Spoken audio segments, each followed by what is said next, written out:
she said, unable to keep a slight sneering tone out of her voice. And then she added, I suppose I'll be seeing you two at Mimi Kilroy's tonight? Mimi who? Mimi Kilroy, Janey said. Senator Kilroy's daughter. Oh, right, Digger said, but he was no longer paying attention. Patty had sat down next to him, and shifting his weight, he wrapped a skinny leg around her waist. She turned her face toward his and touched his shoulder, and as usual he felt an overwhelming desire for her. Gotta go, he said, clicking the off button on the phone. He pulled Patty on top of him and began kissing her face. He was deeply and romantically in love with his wife in a completely uncynical manner, and as far as he was concerned, that was all that mattered. Peter and Janey could go fuck themselves. Well, really, Janey Wilcox thought, if Digger cared so little about money, why shouldn't he give some to her? She peered through the windshield of her silver Boxster Porsche convertible at the endless stream of cars jammed up in front of her on the Long Island Expressway. It was so passé to be stuck in traffic on the way out to the Hamptons, especially if you were a supermodel. If she had an extra million, she thought, the first thing she'd do would be to take the seaplane out to the Hamptons, and then she'd get an assistant who would drive her car out for her, just like all of the rich men she knew. But that was the problem with New York. No matter how successful you thought you were, there was always someone who was richer, more successful, more famous. The idea of it was sometimes enough to make you want to give up. But the sight of the gleaming silver hood of her car revived her a little, and she reminded herself that at this point in her life there was no reason to give up, and every reason to press on. With a little self-control and discipline, she might finally get everything she'd always wanted. Her pink Chanel sunglasses had slipped down her nose, and she pushed them up, feeling a little thrill of satisfaction at owning the must-have accessory of the summer. Janey was one of those people for whom the superficial comfortingly masks an inner void, and yet if anyone had called her shallow, she would have been genuinely shocked. Janey Wilcox was a particular type of beautiful woman, who, acknowledged only for her looks, is convinced that she has great reserves of untapped talents. Hidden under her glossy, nearly perfect exterior was, she believed, some sort of genius who would someday make a significant contribution to the world, most likely artistic as opposed to commercial. The fact that there was no evidence to support this hope didn't dissuade her, and indeed she believed herself equal to anyone. The traffic had slowed, and Janey drummed her left hand on the steering wheel, her 18-karat gold Bulgari watch flashing in the sun. Her fingers were long and slender, marred only by stubby fingertips with the nails bitten to the quick. In the past 9 months, ever since she'd been picked to star in the new Victoria's Secret campaign, every makeup artist in town had pleaded with her to stop biting her nails, but it was an old childhood habit she couldn't break. The frustration of sitting in traffic while imagining the seaplane flying overhead bearing the smarter members of the New York social set nearly drew her fingers to her mouth. But for once, she hesitated. She didn't really need to bite her nails. After all, she was finally on top of the world herself. Just a year ago, at 32, she'd been practically washed up. Her acting and modeling career had ground to a halt, and she was so broke she'd had to borrow money from her rich lovers to pay her rent. But fate stepped in and saved her. Her car phone rang, and she pressed the green button, thinking that it must be her agent, Tommy.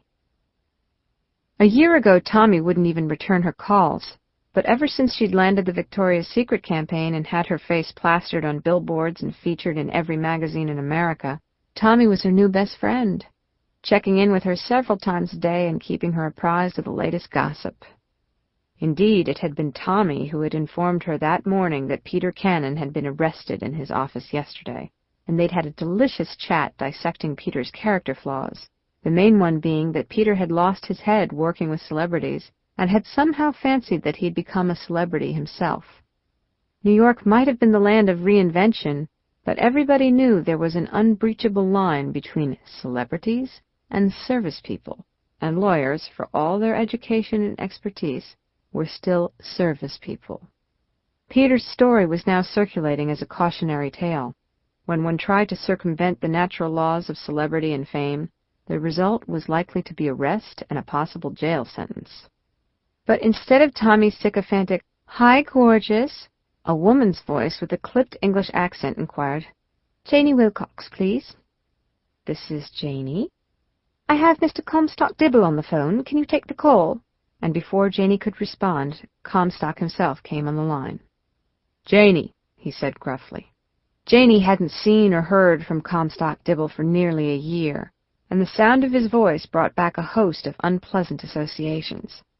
Comstock-Dibble had been her lover the summer before, and Janey had actually fancied herself in love with him, until he suddenly became engaged to Mauve Binchley, a tall, reedy socialite.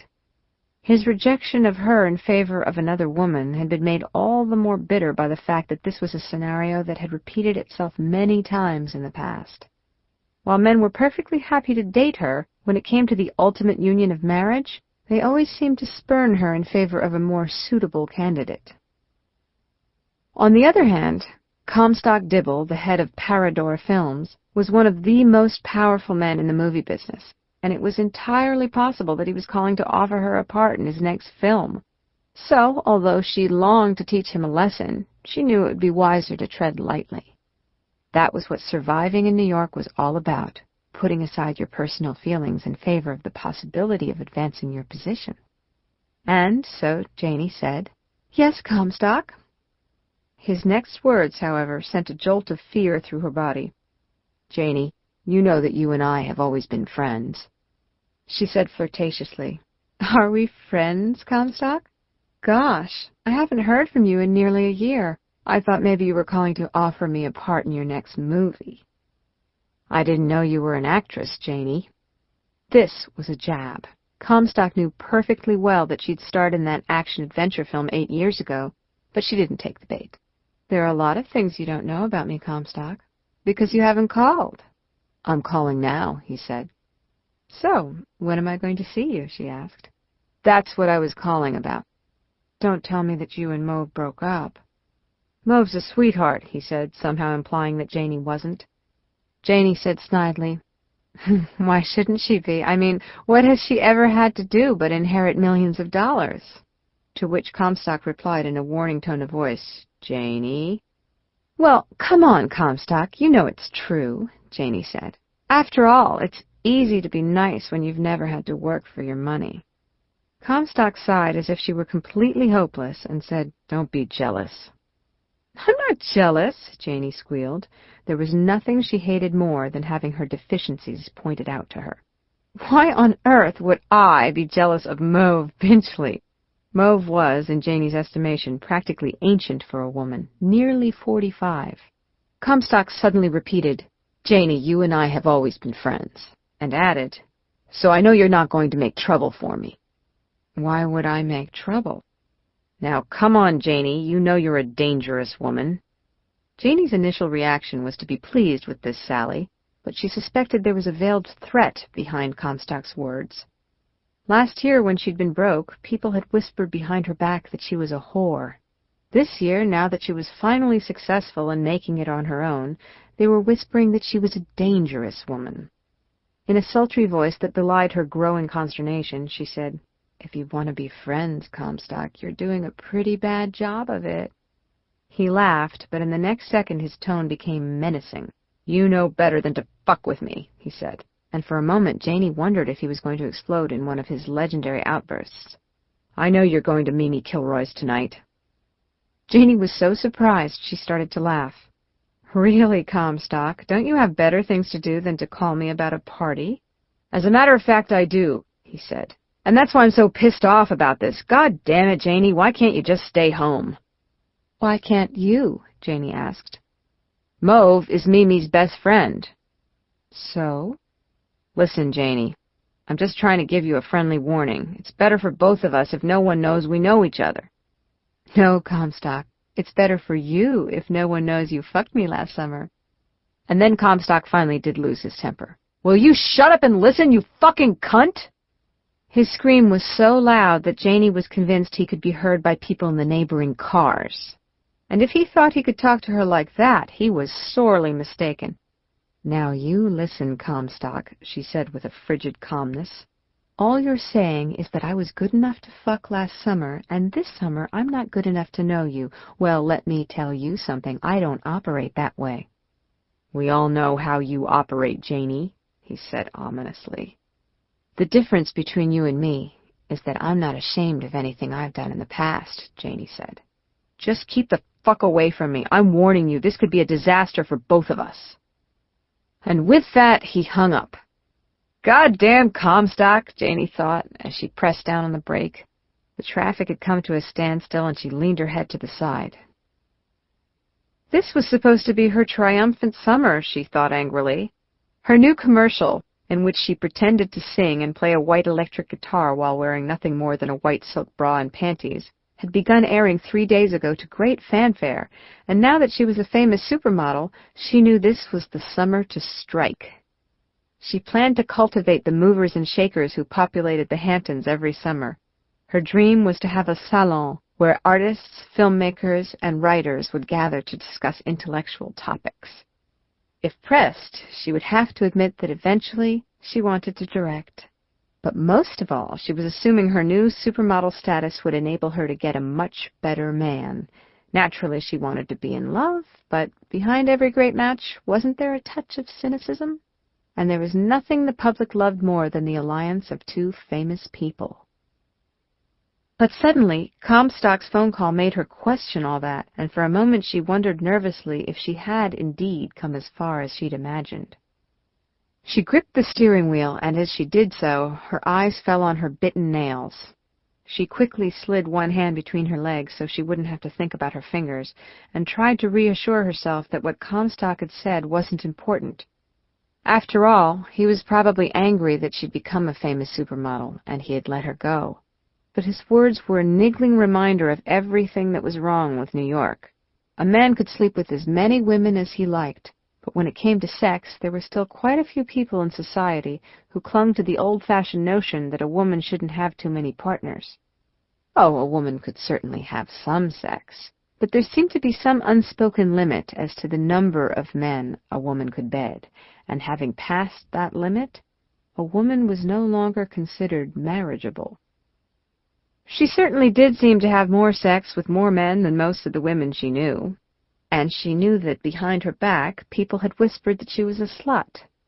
But what nobody understood was that every time she did have sex with a man, even if it only entailed giving him a blowjob in the bathroom of a restaurant, she was doing it because she thought that maybe he was the one. Her phone rang again, and she grabbed it, wondering if it was Comstock calling back to apologize. "Janey?" asked a slightly familiar woman's voice. The accent was cultured and East Coast. "Mimi Kilroy here. Darling, how are you?" For a second, Janey was too surprised to speak. Mimi was certainly not a friend. Indeed, their acquaintance consisted of little more than bumping into each other at parties over the years. But Janey was immediately thrilled. Mimi Kilroy was at the very top of the social heap in New York. Her father was a famous senator who, it was rumored, might be appointed to finance commissioner if the Republicans won the new election. And it was whispered that Mimi, who had been on the scene since the age of 15 when she started going to Studio 54, secretly ran New York society. In the past 10 years, Janey had barely spoken more than 3 words to Mimi. Until this moment, Mimi had always made it a point to ignore her or to pretend that she didn't know whom Janey was. But, nevertheless, Janey wasn't particularly surprised that she was calling. After all, as soon as you made it in New York, people who never acknowledged you suddenly wanted to become your best friend. And so, in a voice that implied that she and Mimi were old friends, she purred, "Hello, Mimi. You must be going crazy getting ready for your party tonight." Mimi exclaimed with a touch of guilt, "I hardly lift a finger. The caterers and party planners do it all. I only have to taste the hors d'oeuvres." "Darling," Mimi continued, "I just wanted to make sure that you're coming to the party tonight. There's someone special I want to introduce you to.